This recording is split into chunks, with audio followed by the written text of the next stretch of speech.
Welcome to the fourth and final part of this course. Throughout the course, we've looked at what sustainability looks like in action. We've looked at different ways that we can use sustainability and apply sustainability in a future career. And we've looked at some concepts in sustainability, including circular economy and systems thinking. And in this last and most important part, we're going to think about what motivates us to be sustainable and why it's absolutely necessary that we act sustainably and build a sustainable future.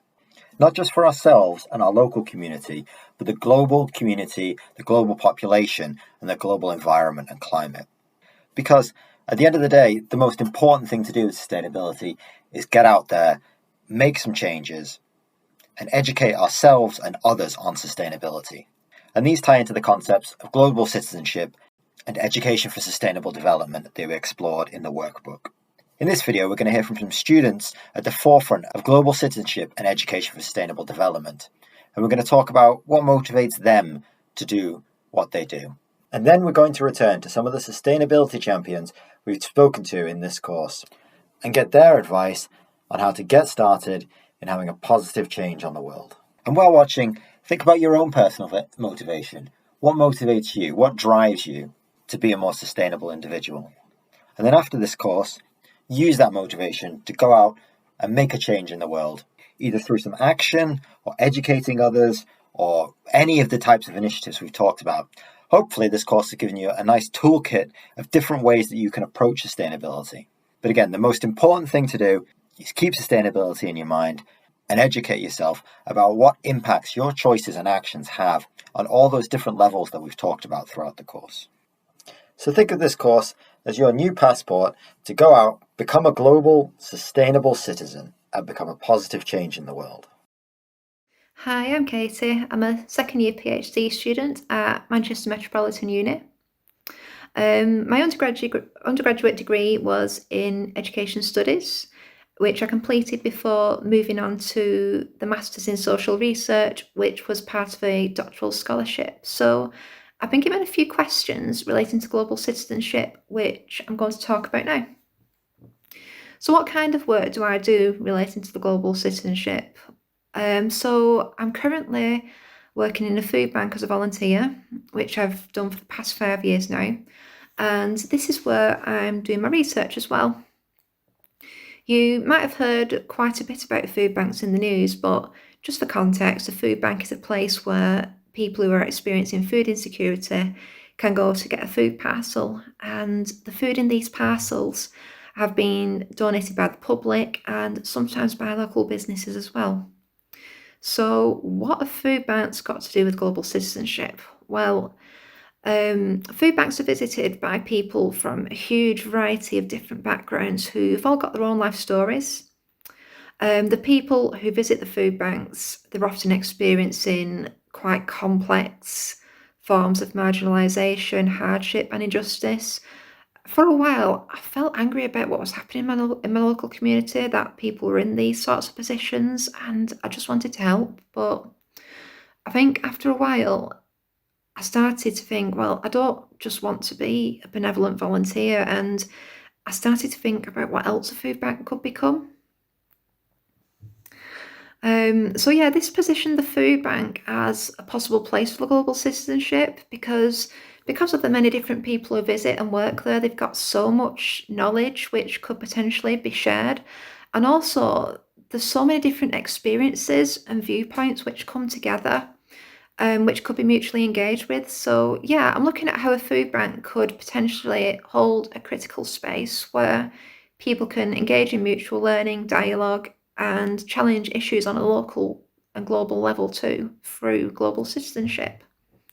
So why is the idea of global community and global citizenship important to me? Well, the idea of a global community, it means to me that we're all in this together. We're all connected in different ways. There's so many complex issues and injustices in the world at the moment, ranging from climate and environment. There's multiple conflicts going on, a lot of which you don't hear about in the news. And there's so many different experiences of poverty as well, which spans all nations. And these are just examples. There are so many more things going on. But Yeah, the global community highlights to me how local problems can be connected to things on a global scale. If you think back to the examples what I've just given, um, yeah, these global issues can really impact us and be felt at a local level as well. Also, for me, thinking about the world in terms of a global community, it reframes the planet really as something which is all of our responsibility and therefore the job of all of us to find a fairer, more equal and more sustainable way of being and doing compared to how we currently are. So when we talk about the idea of global citizenship, it's a very, very broad area of conversation and it can be quite difficult to know where to start because there are a lot of different interpretations of global citizenship, say what it's for, what it should do. For example, some forms of global citizenship, they teach people how to increase their competitiveness on the global jobs market, whereas other forms, they may take a more critical stance. So they may promote engagement with local and global issues, looking at power structures which are currently dominant, the harm which these structures do, also looking at how we may have also benefited from these problematic power structures, and also talking about how these structures need to change as well. The thing to remember though about global citizenship is that it needs to evolve just as our world is changing as well. It can't just stay the same because the world's changing so rapidly. So yeah, global citizenship, it needs to reflect that. And we also really need to remember as well that we are looking towards quite an uncertain future as well. But yeah, the thing I really like about global citizenship, and when we take it in the more critical form, is that it highlights how everybody is complicit in local and global issues, yet at the same time, everybody is part of the solution as well. So to me, this means that the more marginalised voices are also part of the conversation about the issues that we face, instead of these conversations just being dominated by, the structures of power which are in place. The idea of global citizenship as well, it means to me not adopting a saviour or a paternalistic stance, but instead listening, engaging in dialogue, and the sharing of ideas and information, all of which is valued, but especially listening to the more marginalised voices and knowledges as well. Global citizenship also asks us to look on ourselves to see how we're feeling and our behaviour, and to remember that solutions are never going to be an easy and quick fix. So what motivates me to work in this area? Well, if we go back to my undergraduate degree in Ed Studies, on starting this degree, I'd never actually even heard of global citizenship. And I had a very, very limited knowledge as well on issues such as the extent to which colonialism has affected the world and just how much it can influence people's perceptions of what's going on. So when I first encountered global citizenship education, it was in a more critical form, and it asked me to look at my own context, the world around me, my own assumptions, my own complicity in everything, and the complexity of it all as well. And I've got to say, it really blew my mind. It really changed my perspective on a lot of things. For instance, on the way in which certain countries and places can be portrayed by charities. And then this can inform the views of those places in more affluent countries, where people can see themselves in more of a saviour position as well towards poorer nations, which is really problematic. It also helped me to realise the extent to which neoliberal and capitalist ideologies are damaging the planet and also shaping our relations to each other and widening the wealth gaps between affluent and poorer nations. It really helped me put a more critical lens on the world around me and to take a good look at where I currently stood as well. So back then, as a mature student who had returned to education, my perspectives were completely changed by the small seeds which were planted by global citizenship, and this suggested to me that this form of learning, global citizenship, it was relevant to people at any stage in their lives really, especially people who had been out of education for a long time, which I was. So yeah, then I started wondering if it was appropriate in a food bank, which has led me on to the PhD. Yeah, so this is what I really like about global citizenship, because it's not just something which has to happen within formal education, like in a school or a university. It can go out into the community and into unexpected places which we might not usually associate with learning. I suppose what really motivated me, though, to work with global citizenship was the sense of the real injustices in the world, and also the harms which we're doing towards the planet, which of course is the home of the global community, which is everybody. So yeah, overall, with global citizenship, I think that we can start to move towards a more sustainable practice and start to build a more just world where all voices are heard and valued as well. Hi everyone, my name is Cheryl. I'm from Singapore and I'm with the School of Childhood, Youth and Education Studies in Manchester Metropolitan University. Um, so I'm currently being funded by the Economic and Social Research Council under the White Rose Doctoral Traineeship Program with a 1+3 funding. What that means is that I'm currently doing my master's in social research, and then I'll move on to do my PhD. My research interests lie in youth political subjectivities and exploring how youth develop their knowledge, well, people develop their knowledge around politics, and specifically for my PhD research, I'll be looking at climate change activism, and I'll be looking at how people develop their knowledges in and outside of school. So I'll be looking at three spaces: the formal space being the school, the semi-formal space is my community partner youth focus, and lastly, the informal space, namely social media spaces and also marches and demonstrations. At least that's the plan. Why global citizenship is important to me because of how interconnected the entire world is, and how the social processes, political processes, economic processes, natural processes all kind of interact with each other to really influence and impact each other.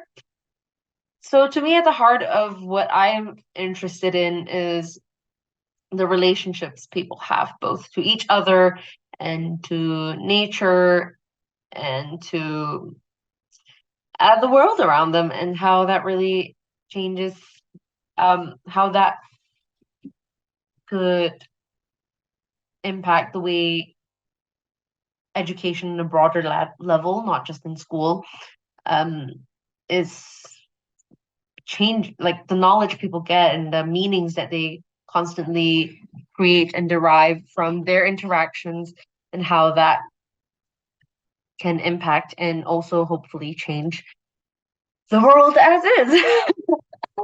um, I guess what motivates me to do this is different many things, really. Personally, my own background in history is also comes from I come from a ex-colony ex-colony of the UK, and I think that really impacts my perspective on how both social political processes throughout history does really impact today and the future. Also, being an international student and having lived away from Singapore for the last 6 years. Yeah, 6 years. I think global citizenship is really important to me on a personal level, because as I continue throughout, my life, and the relationships I have with people, and the relationships I have with places and different spaces and different communities that are constantly changing and evolving and growing. Um, I'm constantly put in a position where I have to challenge for myself the meaning of citizenship. And I'm constantly in the process of thinking about that. I definitely don't think my legal citizenship is what I definitely identify as. But yeah.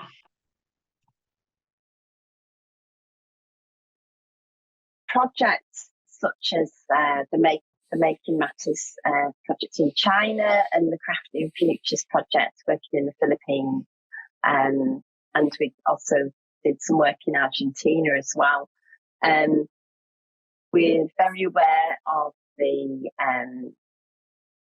sort of aspects of ethics of going out to work in these places and with communities who don't have the privilege that we have here in a UK higher education institution. I think what these projects are doing are opening up communication and connections, that we can build knowledge and new ways of approaching these conversations together, looking at ways of building new knowledge around circular design and sustainable design is just essential. It's essential for us to do.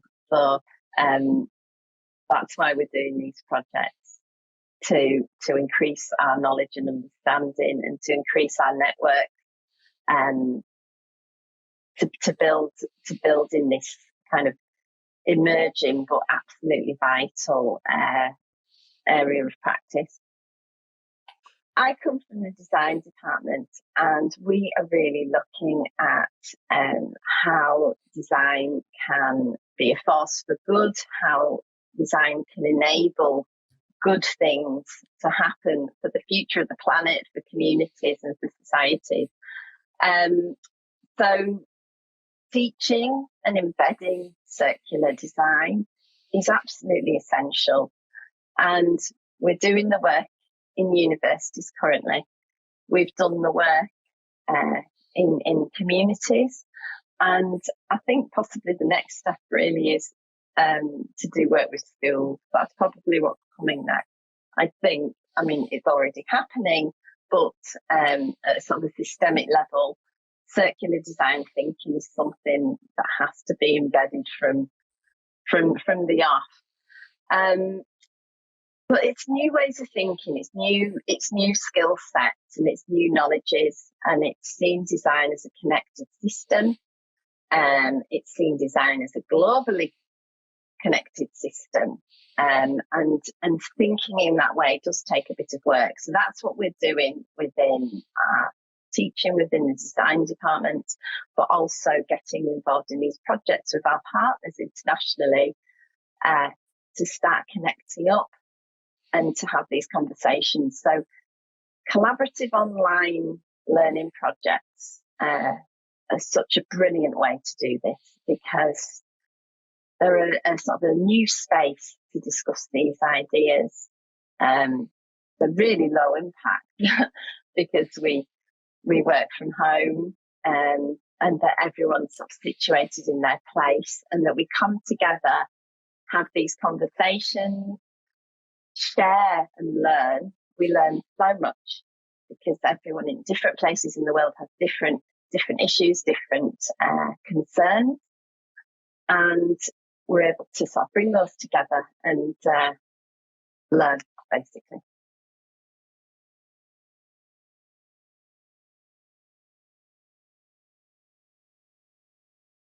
There's so many examples, and I'd say it's virtually every example we have seen. There's often where what we've found is when there's grotty bits of land or overgrown bits of land full of litter, it's such a challenge that it's beyond everyone to do. They need the catalyst of, a little push. So it might be a little bit of funding, some time, and that focus. And once something has started, that seems to give people the energy to get involved.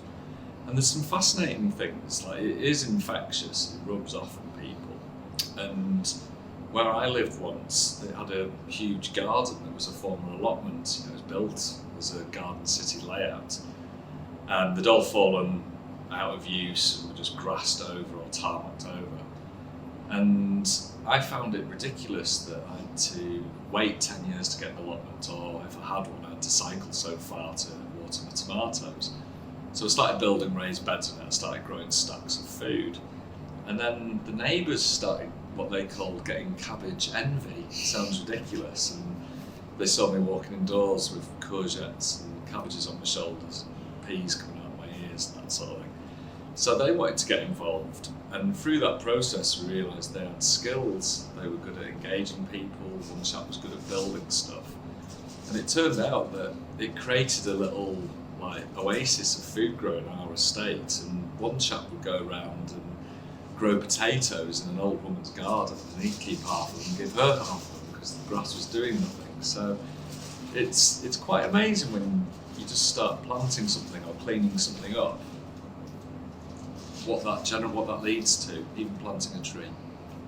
I think an interesting thing to do is, in this city, we know that budgets are strapped and decreasing, but what we also know is there's lots of strengths in the community, there's lots of people doing good things, individuals and groups and stuff like that. So get to know them, it might be via neighbourhood offices at the council, it might be walking around, knocking on some doors, it might be going to some community events and things like that, but get to know them and see how you can get involved with things.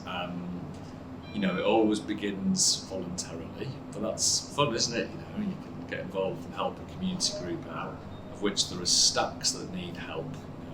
That's one of the problems, a very stretched sector of people maybe doing too much. There's groups crying out for help, and it might be something that you're good at that they're not, like it might be even social media, or it might be graphic design or something, that if that can help a group flourish to achieve a goal of a community garden or something, then that's a great way, I'd say. So I think they call it community mapping, get to know your community. Or for someone interested, I'd say go for it, but there's many different areas that they can look at within sustainability as a whole in different careers. So for finance, there's loads of work around green finance. How can we attain money from third-party funds to install big renewable schemes? So finance is one. Engineering, obviously, the work that we do in engineering design and technical studies, that's one. But there's so many other areas where you can do project management of green solutions. You can do engineering management. Obviously, I've already mentioned finance. Operations and maintenance of green technologies, if someone wants to be hands-on with tools, so replacing boilers with heat pumps, there's a massive need there for expertise in that area. So if you're more hands-on, you can get to the tools and look at ways of integrating renewable technology into houses, buildings, etc., removing boilers. So there's many different areas, from finance and project management to engineering to maintenance to installation and being hands-on and etc., maintaining the kit afterwards as well.